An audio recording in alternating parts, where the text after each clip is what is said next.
Thank you so much, Dennis, for joining us. We're here to talk about Our Winter Monster. Dennis is the author of Fellow Mortals, a booklist top 10 debut, Bellwether, an indie next pick, Ghost Love, and My Heart is Full of Blood.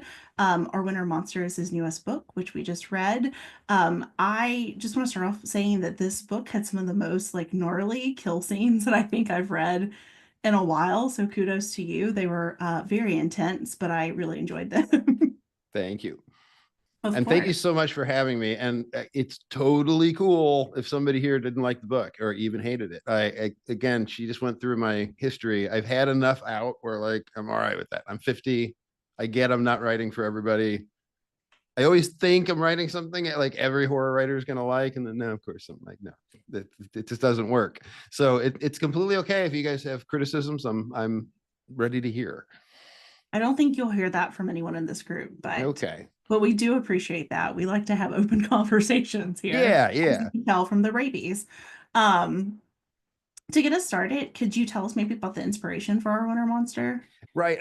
It's a tricky thing. I'm asked this a lot, and publishing is really slow. So this was 2.5 years ago on the kickoff, and I'm a little hazy on what my brain was doing at the time. I don't always even understand why I wrote a book, like even way after the fact. It came to light a little as I was talking about it. I started to kind of dig into answers. I mean, the base level of this was I had a pretty good relationship with Audible, and the head of Audible was inviting me to come up with something as an original project. And so I conceived of a story that would work in audio format strictly. So I was picturing two people talking on the phone, like, you know, quote unquote live sounding. And I thought it'd be great if it was a couple, and it would be great if they were going through some kind of distress and were maybe lost in a storm, and it was all through voicemails. And I wasn't sure what their problem was. But I had winter, and I had a couple, and I had this need to write a snow monster. I have no idea why my brain produced that, but I really wanted it. And once I had those three elements, like chapter one was really the key, coming up with like, what are they arguing about when they're driving? And like, what's happening here exactly? I didn't know what their initial trauma was. I didn't know quite what they'd gone through, and I didn't know what the monster was right away. Like I wasn't aware of what was going to unfold.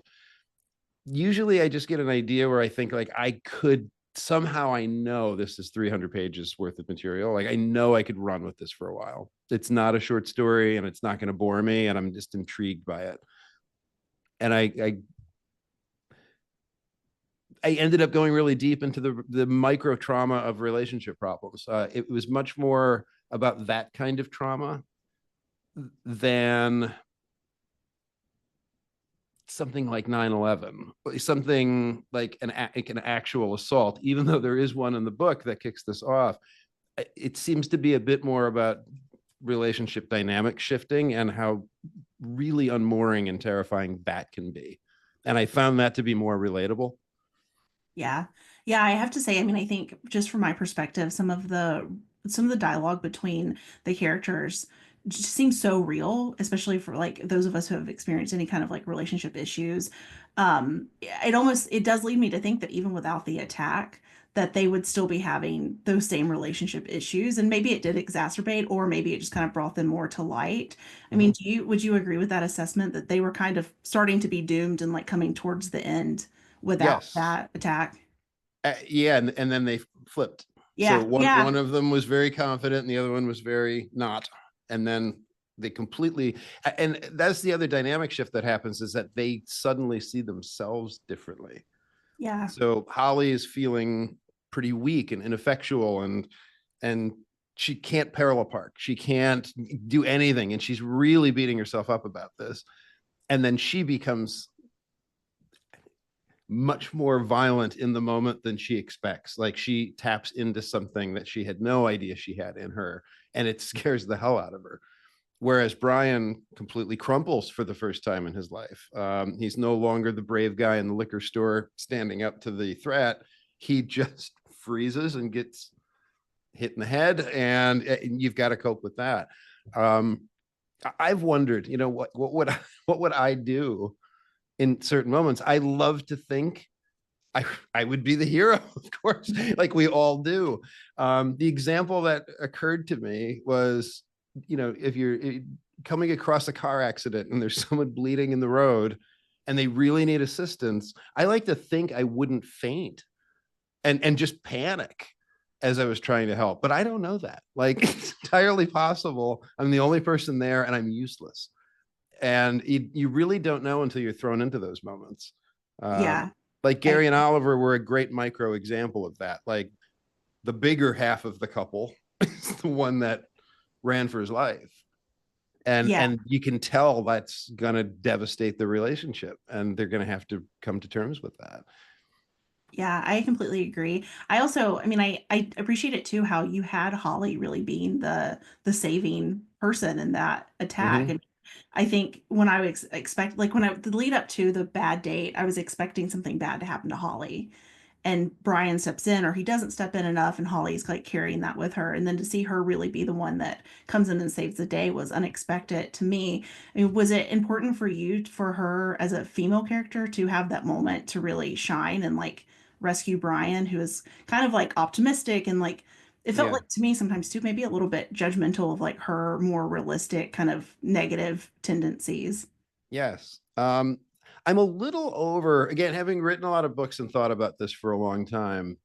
I'm a little over, like, for example, trying to like write a strong woman. Yeah. But what I'm definitely trying to do every time um, is do something different with whatever character I'm working with. Like, because I feel it's more true. So I love starting with a cliche type character. Like there's a type and then I love to fuck with it. I love to go in and say, like, what's the last thing you'd expect the plumber to do right now?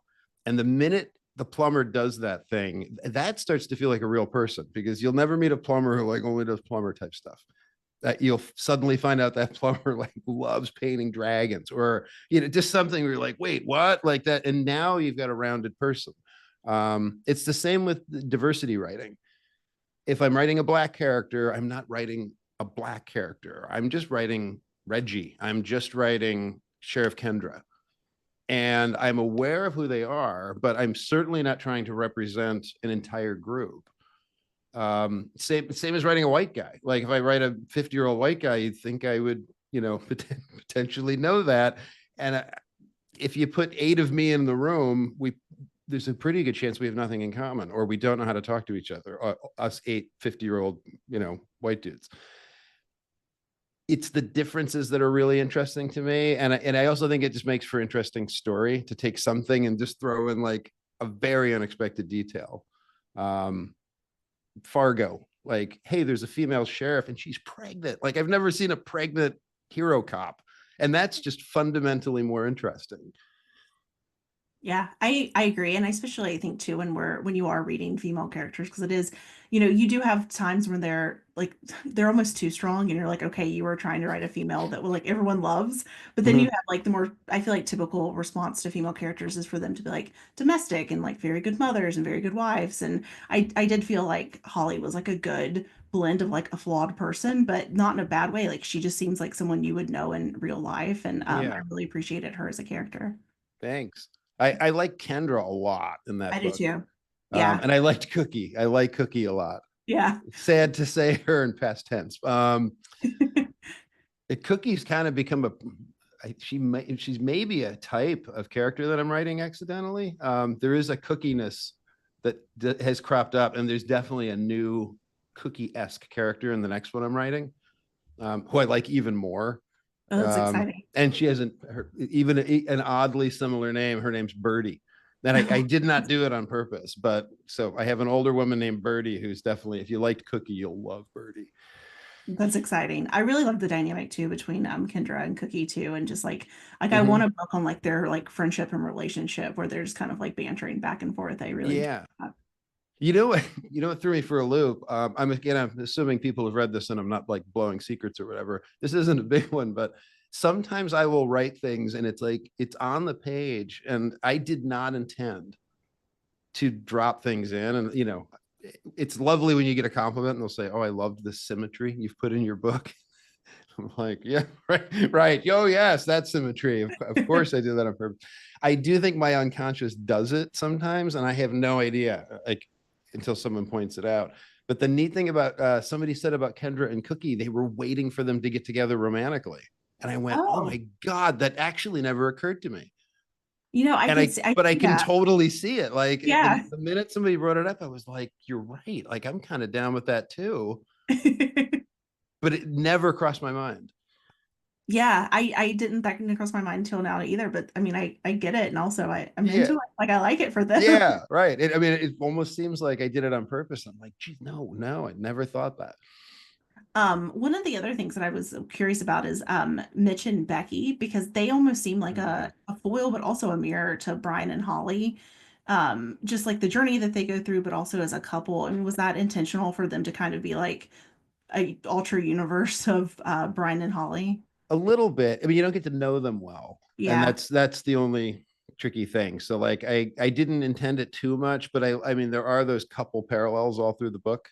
Um, oh, Mrs. Denver, right? It's one of those things where I haven't read the book in a year and a half. So she and her husband, like, there's another couple. We've got Gary and Oliver. You've got Mitch and Becky.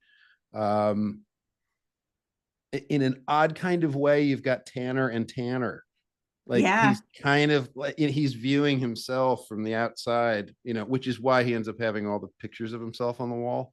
He's just in this constant, complicated relationship with himself, and like staring. Like when I wrote that scene, it was like so. It just popped into my head, like right at the end of the book. I went like, "What would be in his house?" I'm like, "It's going to be him everywhere."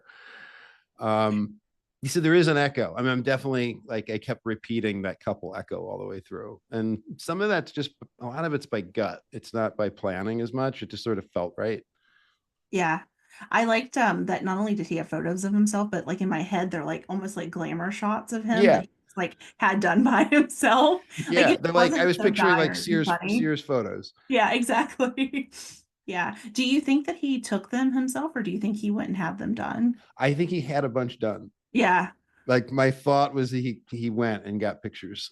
Yeah. I would love to know like what that person at Sears thought. Like if they were like, what is going on right now? You have been here a lot this week. So the structure of the book is also really interesting with the alternating points of view, but also with the flashbacks. Mhm. Was the book always written this way? Did you go through drafts where it was just straightforward with no flashbacks and different points of view? Points of view, yes. Flashbacks, no. Flashbacks came later when I realized we hadn't gone deep enough with the main characters. Like you really needed to see more of who they were before. Um, I would love to ask the people present. It's a constant fear and stress of mine. Does everyone hate flashbacks just fundamentally? Okay, because I see it in I negative love them. reviews of I every love book ever. No, I like flashbacks a lot, especially in something that like horror or thriller where you're very much in the moment and can't really get to know like a background without them. Okay, Yeah. But you need to understand their trauma too, right? yeah. right. I'm always looking for narrative tricks to like, it doesn't feel like a flashback. It's like, but then you'll watch a movie like a Once Upon a Time in Hollywood where he like nests flashbacks and you'll realize like, oh my God, that's been a 20-minute flashback about Brad Pitt. And it's great. And everybody rolls with that. And you put 10 pages of a flashback in a novel and you'll see a ton of people in Goodreads will be like, oh, the flashbacks, it kept pulling me. I'm like, Goodreads people I will don't get always it. I really find like them. something though. They will always find Yeah. something. If they And want to and hate I'm it, they not will hate I'm it. not even talking about my book because I just avoided the Goodreads reviews pretty much most part on mine. But I love reading negative reviews of books that I love Oh, God, why? Why would you do that to yourself? because it makes me feel better. Like I'm like, okay, like I know like The Reformatory is a good book. Like let's fight. And pretty much everybody agrees it is. But you will find the stinkers. You will find reviews where like they just didn't like it for some bizarre reason. I love Rotten Tomatoes for the same reason. It's like I want to go find like who gave Godfather 2 a bad review. Like See, And somebody did. Somebody will give like one of my favorite books a bad review, and then I will burrow into that person's history and be like, what else did they hate? And they're like, oh, Pride and Prejudice 2 stars, and I'm like, yeah, your opinion is trash, right? So I have to like rationalize it by making sure that the rest of their opinions are also Yeah. bad. And Yeah, you're laughing, but I literally do it. Yeah, no, I'm laughing in delight and solidarity. I'm not laughing at you. The whole thing is really interesting to me. I mean, it's like people hate the Beatles and people hate, you know, things that almost everybody else. Somebody hates Raiders of the Lost Ark. yeah, that's, I mean, it's, we, you know, you see it a lot where you'll be like, this is my favorite book. And it's like one of the best books that came out last year. And then people were like, this was dumb. This was stupid. This character Yeah. was annoying. And they're like, okay. And I don't know. I think sometimes people do it maybe just to be a little negative. And also sometimes I don't think people are maybe the strongest readers. So Yeah. the mixed I mean, bag. some people hate dogs. Yeah, Yeah, that's no. true. Right. Yeah. Right. That should maybe be the response when you see a bad review on a book you like, what are your feelings on dogs? And then Yeah. that'll kind of let you know. Well, I enjoy flashbacks. I also like different points of view, but Yeah, so and that gets called out sometimes too. Like there were too many points of view, and I couldn't follow it. I got confused, and part of me thinks like that's somebody that's on the internet too much, and you can't focus anymore. I know a couple people did say that about mine, and I'm like, I know there are a lot of points of view, but it's pretty much 3 characters. Like it's a really weirdly simple book, Our Winter Monster. It's all one night, with the exception of 7 flashbacks, I think. I mean, it's like really, I wrote this thing as like this, like, let's make a little clock and let's just not go big and crazy this time. yeah, My next book is like way harder and way more complicated. I guess my advice would just not be to go on Goodreads because I think most people Yeah, right. is not right. So you have this one line in the book that says that Brian and Holly are a magnet for unexplained violence. So, I mean, do you think they're actually a magnet, or do they just have unfortunate timing? Oh, that's a good question. Some people seem to be. Yeah. I've known people. You can. Some people bring problems on themselves, and you can see how they're doing it. And then I've known people. I have a relative. She does not ask for it, and it's the kind of thing where it's like, you didn't ask for that random genetic sickness. Like that wasn't like power of negative thinking kind of thing. Some people do just seem to have that, and just like, oh my God, that person is just bad luck. The bird will shit on that person, and which I know is supposed to be good luck, but that was invented by people who got shit on. Yeah, they just made that up to feel I better. think some people are, although Brian and Holly's case, I mean, it's to a degree, it's a theme of the book. Why the guy with the brick? Like, I very intentionally didn't explain that. It's like there was no explanation for that attack. So why Brian? Why that attack? And I think that happens in the world sometimes, and we've got to then face that. And why Mitch and Becky? Like, why did they happen to get picked? And why was Tanner born the way he was? Like, he clearly knew early on, I'm not the same as other people. I didn't give him a strict diagnosis, but certainly sociopath. Like, he was in, like, trying to mimic other people's emotions because dad made fun of him because he couldn't laugh at the right times. Like, he was aware of the fact that he just didn't function that way. And you're just born with that. And you've got to live with it. Yeah. Yeah. I am the twist with Tanner kidnapping them really caught me by surprise. Like I was like, I think that there's few times that I've been reading a book and I've been like, oh, okay, I was not expecting that. And that was definitely one of them. And then the other time was at the end when when Kendra goes and finds them and they're alive. And so I guess my question is, did you always plan for Tanner to kind of be like this surprise villain in the book? Pretty early, I knew he was. Yeah. Fairly early in figuring out the book, I did. And that's another thing, just as a storyteller, I want to provide a good experience for the reader. And I'm aware that readers are really smart. Like, I know we were just cracking on readers, but most readers are way smarter than you expect them to be. They've read a million stories, they've seen a million stories. So the Tanner surprise was similar to the like what's going on with the monster, which I dropped really early in the book. Like that's the kind of M. Night Shyamalan move you would do, like, oh my God, it was them the whole time. And I thought, well, it's just boring and it doesn't seem to pay off enough. It's interesting to me to like wrong foot somebody by, oh my God, there was a twist here. Like now what? Like that's the interesting thing. And sort of like, well, what will happen now that you know Tanner is behind it? Like I don't know where that is, maybe the halfway point of the book. It's pretty Yeah. early. Now I'm sweating again though. There's an old Hitchcock line about, not line, but his strategy was he could have the two people talking at a table and the bomb is underneath the table with the timer. And some filmmakers would try to wait until the last moment and surprise you with the bomb. And that would be the big response. And Hitchcock always favored letting you see the bomb first, because now for the next 10 minutes, you'll be so stressed. Like now the scene is good. Now you can talk about anything. It's every Tarantino scene you've ever seen with a conversation. There's always a gun. There's always like something's going to happen here. I love that kind of trick.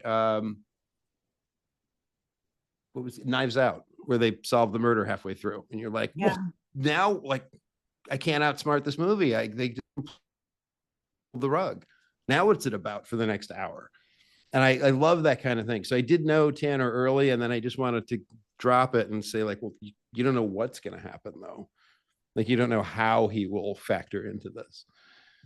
Yeah, I appreciated it too because I mean, even Kendra is like she's the sheriff and she's like, what is he hiding? What's going on? But even I feel like Mm-hmm. if you were talking to her afterwards, she was like, I had no idea that this guy was like doing this and like maybe a little weirder than what we all thought. So Yeah, I like too that even in the world, it felt like that would have caught everyone off guard. right. Yeah, Fickett. I mean, she asks, what do you think of him? He's like, Yeah, yeah, he was great with my mud room last year. I yeah, gave him the key. Like you don't usually spot the weird neighbor. That's the dangerous neighbor. You spot the neighbor who's like, oh, they're interesting. They're hard to talk to maybe, but you don't think like, oh, he's kidnapping people and keeping them in the basement. That yeah, tends to be the surprise when it happens in real life. yeah. That's very true. There's always the neighbor like that didn't know, had no idea. So we know throughout the book that there's something's happened with Kendra as sheriff that she feels guilty about, but we don't really realize what it is. I think maybe till about halfway through the book that she's one of Yeah. the last people that saw Mitch and Becky alive, and that she didn't stop to give them help because she was upset by that she had heard them saying at the restaurant earlier. Can you talk about Kendra's guilt and like how that plays into the theme of guilt that kind of runs throughout this book, both with Brian and Holly, but also maybe even subconsciously with like the guilt of the other characters not either responding correctly, not correctly, but maybe as timely as they should, kind of avoid their own fate. Yeah. Kendra, I always saw as really she has her shit together the most. Except maybe Cookie. I Yeah. mean, the two of them, they seem like the grown-ups in the room in that book. I really like Kendra. She made a little mistake and it was wrong. I mean, she has a job and she should have helped. You can also sympathize with why she was like, you know, keep walking, honeys. Like, bummer you're hoofing through the snow. To, she's not expecting that. She certainly doesn't want them hurt. She wanted them uncomfortable. Um, but that I think rightly feels guilty about it afterwards. It was a betrayal of what she viewed as her best self. And I think that's a lot of her conflict. As she saw herself a certain way, the town saw herself a certain way. Um, and even within the relationship that fell apart for her, another couple situation, they grew apart. Like, and they just broke up. Her Yeah. girlfriend he just got sick of the weather and was like, I've got to get out of here for my own good. And she couldn't do it. And she kept going back in her head and thinking like, was that the right thing to do? So she's wrestling with all these little choices. And one of them turned out to be a catastrophe. Like one of them was a breakup and it hurt for her, but the other one was really bad. And then she's now determined to not make that same mistake. And I think that's a really rootable character. Like we've all made that dumb little mistake and felt like never again, I'm never letting that happen again. And then you get to a point where it's really hard to do the right thing. Yeah, I agree with that. And I think it does kind of shade your self-confidence too, of like, how are other people seeing me, but how Yeah. can I even trust myself and like my own decisions and intentions now that I kind of made this mistake because Mhm. and usually, sometimes it's not for the wrong reasons, but sometimes it is. And even though it's understandable, I think it does kind of linger with you. Yeah. I'd like to Did I open. answer your question well? Sometimes my brain You goes, did okay, answer sorry. it. No, you're fine. I'd like to open it up though for everyone else if they have questions Great. too. Okay, I'm gonna go first. I was waiting for Okay. everybody else, but And I there is a really, chat. Sorry, I'm just Yeah. discovering Yeah. the chat. I use I've Zoom been tearing up the not chat. That's often. been. Okay. I really liked this book. I liked it a lot because I loved the dynamic of the strong female characters, and I loved the dynamic of the couple who has this like shift in themselves where they've like kind of swapped places, and I find that super interesting. And so, but as I was reading it, I was like, okay, so clearly the monster, which I love that we got that kind of early on, is caused sort of by this trauma and by this like strife in this relationship between Holly and Brian. But then I started thinking, like Amber and I were texting, and then we were like, but is the monster created by everybody? Is it by trauma? Is it by this discontent that we feel with ourselves? Is the monster just the couple, or is it the whole character group? It's I don't have a definitive answer.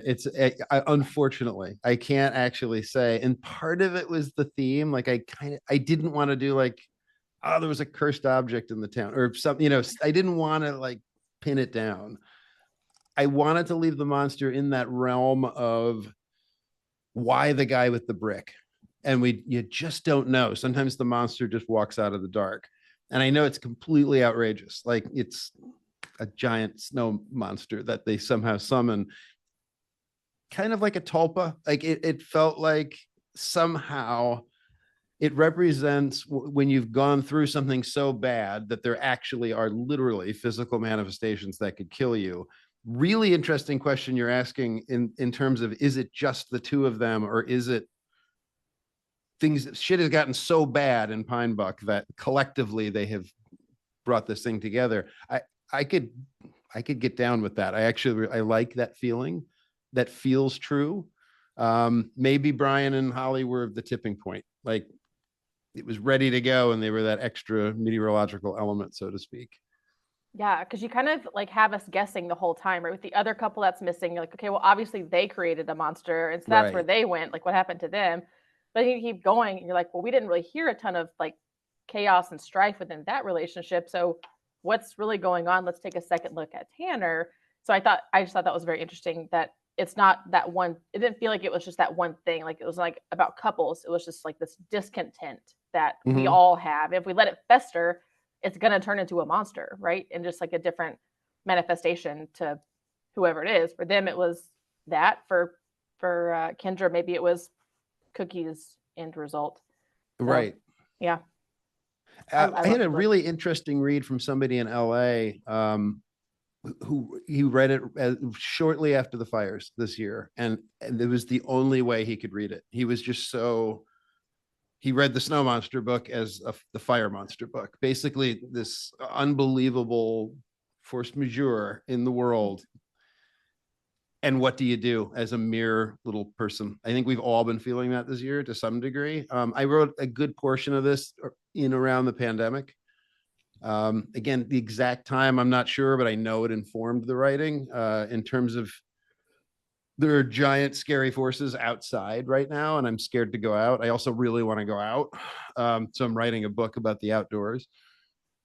But it did feel like God, it's all coming to get me, and it all feels bigger and worse. I brought up 9/11 before just because I was down in Jersey when that happened. My wife was in the city, and it it's the first great trauma I had witnessed. I grew up in this like kind of cushy period of America in the 80s. The 90s were like so soft and Like it felt like maybe democracy was healing the world. Like there might be progress coming. There were horrible things happening, but to have seen that in those smoke clouds, like I was just so shaken by that swirling shape that I never entirely got out of my head. Yeah, that's interesting. I have one. Yes. What's your favorite track on Hysteria? I see it in your background. Oh, that's a really hard question. Probably Animal. I like Love Bites a lot. The first, it's a front heavy record. It falls apart a little bit in the back, but man, like first 8 songs are like, God, it's perfect. Armageddon it for me. Yeah. It was my first like my first teenage concert was seeing that tour. That's kind of amazing. Yeah, it was good. Like they were the first ones that had lasers. It's Def Leppard. It was like, oh my God, they got everyone lasers. else. What's that? Everyone else, it's Def Leppard is the artist. Oh yeah, Peep the 9 Inch Nails. Oh yeah, I see that. Yeah. Oh yeah, 9 Inch Nails is hiding over there. Yep. It's a very fun wall. Yes, it is. And Depeche is over the show. So I got the goth in there too, and the dark wave. Is that the book right there too? Yeah, it is. Oh, yep. Yeah. A little postcard up there. Fun. Okay, I have more, but if other people have questions, feel free to ask. For it, Reagan. Okay, good, because I really like this book. Okay, so there are we talked about Cookie and we talked about Kendra, and I also was hoping that they would get together, but either they didn't. There were situations and like maybe scenarios where Cookie could have lived. You know, Kendra could have come in, saved the day, maybe negated all the guilt that she feels. You know, but I feel like you maybe did that intentionally, that she did truly die intentionally. Was that important to you for Kendra's story? It almost was a little more important for Cookie's story in my mind, just because she was right from the beginning, just very much like, hey, you deal with problems and you don't worry about it. Like she was kind of the anti-anxiety person in the book. And I thought like, oh, what if she got it? Like, what if sometimes it doesn't help? Like she said, you know, I lost the one breast to cancer. Worrying about it isn't going to save the other one, or like worrying didn't save my however many marriages she had prior to that. And Kendra's like, no, you're wrong. Like, you got to worry. It's always coming. And it turned out like, yeah. And that sadly, in that case, it did come for her. And I don't know what Cookie could have done differently. Like, obviously she wouldn't have expected that fate. She just thought there was a problematic person she locked in the cooler. Even that was a little on the edge of Cookie's behavior to lock her in the walk-in, but it was a move. And I supported it, but I just sort of, I don't know, somehow I felt like she wasn't going to make it out of that moment. Yeah. I feel like the good hearts like never do, they're always the character that you're always like, oh, this one's just solid from the beginning. They're kind. They like, but something always happens because that's life, right? Like that. Yeah. They don't always make it out. But I also am curious, in your opinion, what happens for Holly and Brian? Do they go back to their regular life? Can they go back to like normal life after creating a monster that took out a bunch of people? I think they may. I give them slightly better odds. Like they might, because they're talking at the end, and because they reversed in Tanner's truck,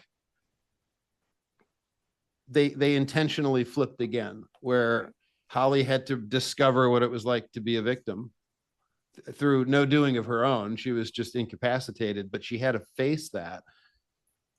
And her response to that was to be quite kind as Tanner was dying. I mean, she almost becomes maternal in that final scene where she's really, and actually it's same as what she did with Vance. Like she's cradling this poor bloody person and kind of trying to be that last person there. So I think she's found much more of herself through all of this. And I think Brian did as well. Like Brian really, he's gone the full circuit now. And so he's come back in a new way. I don't know what you do coming out of biting somebody's neck, to, and killing. I'm sure that leaves a mark. He's probably having terrible dreams for a while.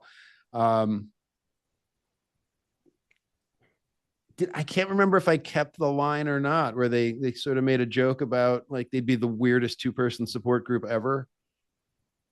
Yeah, I'm not yeah, you okay. did. Because I think that's kind of my closing mentality about them, is like they're the only two on earth who are ever going to understand each other at this level. And so I actually kind of give them really good odds of pulling it off. Yeah. Yeah, I like that they make it out like together, because I think that because there's a lot of components of this book. There's Kendra's story, there's the other couple story, there's Tanner's story, but I think the core is this like relationship aspect. And so it's Mhm. their relationship, and it's the concept of relational trauma and how you recover with your partner, spouse, partner, whatever. But ultimately it's a partnership. Like, you guys are in this life together. You're doing this thing together. And the idea that you have to change, you have to adapt for each other, like that's the point. And I feel like you really nailed that in this, that you truly are like, you go through this thing together. It's life. It doesn't necessarily have to be a monster or some man coming at you with a brick or biting someone's neck, but I mean, it's other stuff that happens, and that stuff like builds into your relationship. So I think it's like a really, not a love story, but like kind of maybe a Yeah, little bit of a a love little story, bit. right? I mean, I've been with my wife for 30 years, and we've had these phases that are a bit more like the ordinary flashbacks. We haven't had this experience. Those times when like one half of a couple grows and the other one just might not be ready to developmentally, you're not at a place. It could be career, it could be fitness, it could just be some kind of spiritual jump you make. And it's really important to make sure the person pulling ahead is not pulling too far ahead, and the other one is not pulling them back, is allowing the person to grow. And it's like you've got to somehow keep going together. And that's the only way it worked. And a lot of the most difficult times in our relationship has been when one of us has really swerved in some way that wasn't like bad. It was just, it broke the dynamic. All of a sudden, something's not the same and the other person has to adjust. And it is very traumatic. Like, I would use the word trauma in this case, and I don't use the word trauma lightly, but that's your most fundamental day-to-day connection, and it can be really devastating. It leads to breakups all the time in relationships. It happens in families. It happens when a child grows up and all of a sudden kind of outgrows the parent in some way. All of those friendships happen. It's over and over the place in regular life, and that's really what I kind of kept trying to dig into the most. Yeah. I mean, I at the loved it. risk of being really cheesy, they kind of get over the monster factor by embracing, literally, like they're just going to die together. Like, that was Brian's big move, is like, I'm just going to go for it and see if I can save her. And she, is the monster, she doesn't annihilate him at that moment. Like, somehow it actually kind of works, where they blend and they swirl away, and then it's like, oh, it's over. Yeah. Did you have any like alternative endings, like where maybe one of them didn't make it out, or was it always that intent? I think I knew they'd both make it out. I can't remember at what point I figured out the book. I'm definitely more of a plotter at this point, but my process is weird. I've been describing this to people lately. I plot so much. Like, there's the argument of, do you plot in advance, or do you try to like write organically because it'll be truer, or it's not as machined. I plot so maniacally that I will go beat by beat in my notes on a chapter. So like the current book I'm writing, I had like the notes phase was 150,000 words.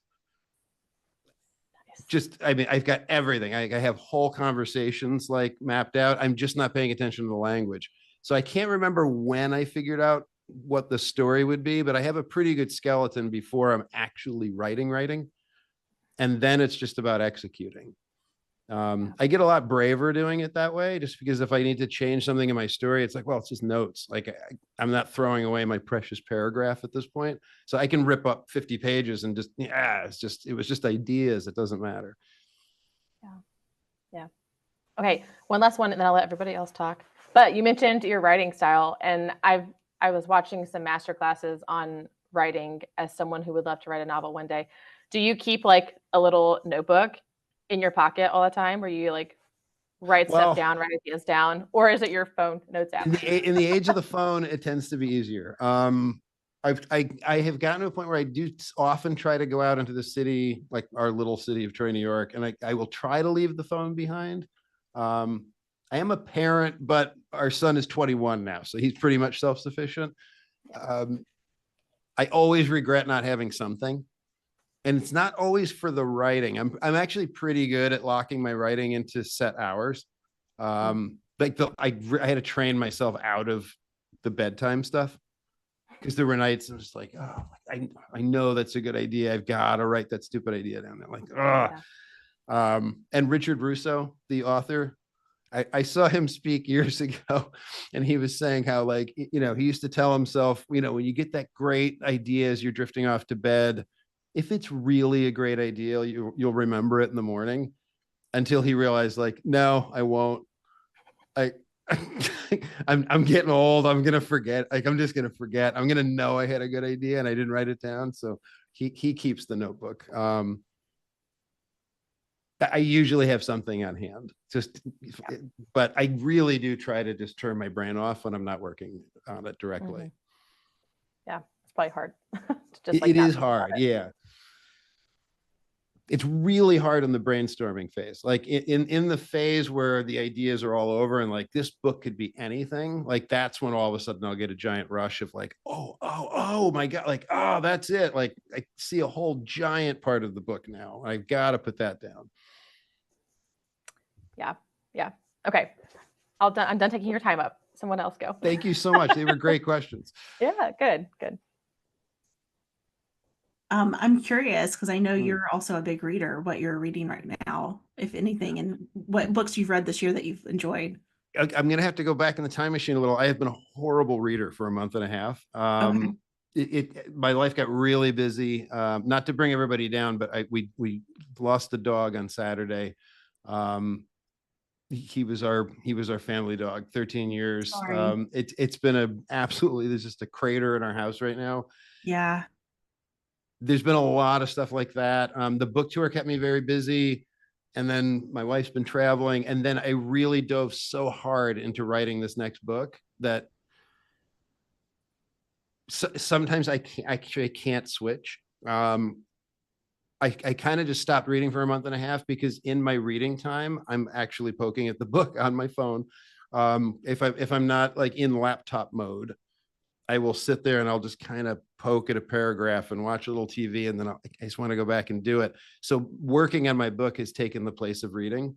And once that's over, like I'm anticipating a summer where I just read tons. Like the stack keeps growing. I've been buying. What did I read this year that really blew me away? Jackal.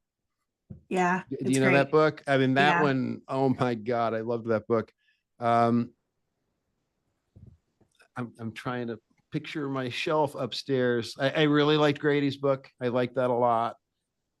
I feel like there was one other one I read this year, but I've missed a bunch of the big horror releases of recent months.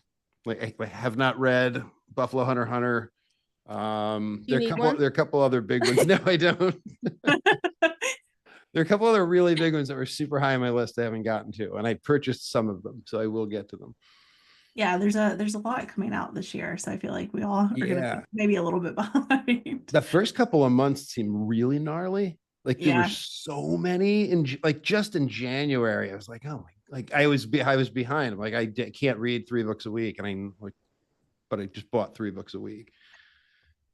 I mean, it's good for everyone. Yes, it's an embarrassment of riches. I know, and I'm happy to buy them, and I'm certainly happy. It's not like, oh God, there aren't any good horror books to read. Yeah, I will never catch up. No, there's a lot coming out. April's pretty heavy too, I think. Is it? Yeah. I'm looking forward to Nat Cassidy's book. That one just has a vibe. I'm excited about that. That one is it? Have you read it? Yeah, it's really good. It's kind of a heartbreaker though. So okay. And Angel Down, Dan Krause's. That's way up on my list. Yeah. That's July? Yeah, I think July 27th. Is it that early? Okay, I was thinking it was later. That's good. So good. I love that cover. Oh like yeah. the UK It's one so better, right? simple, George's but better. God, it looks like it's actually glowing. It's I can't wait to see it in person. It just pops off the screen. Yeah, I'm excited to see what the finished one looks like because I feel like they'll maybe like make it a little bit like raised. Yeah, The lettering raised. So yeah. I'm a US cover fan. The UK is good though. the UK cover is good too. Oh, I haven't seen the UK cover. I'll get it. I'll get it. Oh, you Yes, got it. go get it because you posted it today, right? Or yesterday. Yeah. I It like it. arrived There's a this reason that I morning. like it best. Can you And guess, I George? just about squealed. I know it's Oh, reversed. that's pretty good. It's a nice See, one. that looks so good. George, is that finished? Um. It looks finished. Oh, it's just like shiny, like all of the ones from Titan are. Oh yeah, it does say And then it's proof kind of underneath. Nice. Is there anything you can tell us about your new book that you're working on? Sure. It's I don't have the succinct pitch, but I'll say that it's a middle-aged freelance exorcist named Claire. Amazing. Sold. I'm Claire, in. Yeah. Claire's been in my life for years now. I started writing her as part of a fiction podcast called Equinox Society Radio, and she came alive through her voice. I just kind of got her attitude in my head, and I just really like her. And I got to a point where I thought like she's got a book in her. Like I could definitely write a whole book of Claire. She just really hates demons. She's not doing this for religious reasons. They screwed up her childhood in really horrible ways. And she really just believes that free will is all we have to define us, that anything that takes that away, a person, bully, demon, anything is literally killing who we are. So she just loves the fight. She doesn't really like the people she's helping. Kind of like the line about Jack Reacher. He doesn't really like the little guy. He just hates the big guy. And he likes beating up the big guy. So Claire's running around doing that and has plenty of her own problems. Isn't really enjoying her life as an itinerant exorcist. And she meets a demon named Nyx. And this is what was interesting to me. Nyx is not the all-powerful super demon, ancient, speaking Aramaic and all that. Nyx is just like us. He's about 50. He's confused about existence. He doesn't know why he was born. He doesn't know what he's doing here. And he hates people because they have the one thing he doesn't have, which is a body. He feels he has no root in the world. And he hates that people hate their bodies, that we treat them like cages, that we make horrible health choices all the time. We always just seem angry at our bodies. So he sets his mind to taking hers because she's got a certain kind of power that would allow her to surrender herself permanently. And they get into a kind of cat and mouse conversational. So this is the classic gun on the table conversation thing. They really get to know each other. Like he's a full-fledged character. They're both smart and vicious and clever, and they're making moves on each other the whole time. So they're constantly outsmarting each other, and they're both really good at outsmarting each other. And the way they're conversing is through the bodies of various vulnerable and hurting people that he's possessing. So you get to know them along the way, and they get sucked into this story. This sounds amazing. Thank you. Very excited for this. First Have of you at read- least two. It's Oh. definitely gonna have a sequel Oh. or maybe a third. Like Claire may have a third book in her. I just don't know. I know what the second one is. Oh, awesome. So I'll start dealing with that eventually. This one will be done in the summer, like to hand off to an editor. I'm close. I'm like right now, like the good draft is at 77% completion at this point. That's so exciting. This sounds great. Yeah, I'll be done in a month. Then I have to put it aside. Then I go back, give it like the cleanup read, and then publishing slow. So it could be a year and a half, 2 years before it finally comes out. Well, I hope it's not that long, but we will be Yeah. waiting for it. I think everyone's face is lit up as soon as you mentioned it. Thank Freelance you. I like the yeah. idea of like getting to know the demon. Like that's the one thing I Yeah. miss in a lot. It's always like it's like super evil or it's like worse than The Exorcist. And I'm like, The Exorcist was everybody's contending with The Exorcist forever. Yeah. You know, so like if I'm gonna do like a killer shark movie, like I kind of like to know the shark this time. Like you can't make an eviler shark. You're not gonna beat Jaws. Yeah. So and I don't relate to that kind of scenario. It's like I'd rather get to know the ghost than be scared of it. Like why am I reading about a demon? Yeah. And the other thing that's been done a little bit too much for me to repeat is to say like, oh, the demon is nothing but a metaphor for our personal problems.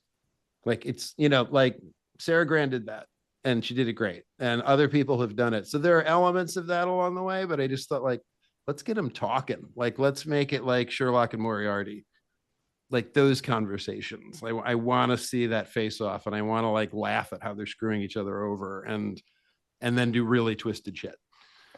Yeah. So I just finished The Exorcist House Genesis by Nick Roberts. Oh. Have you read his? No, there's several, aren't there? Yeah, there's two. I think there might There be are a two. third coming out. Okay, But yeah.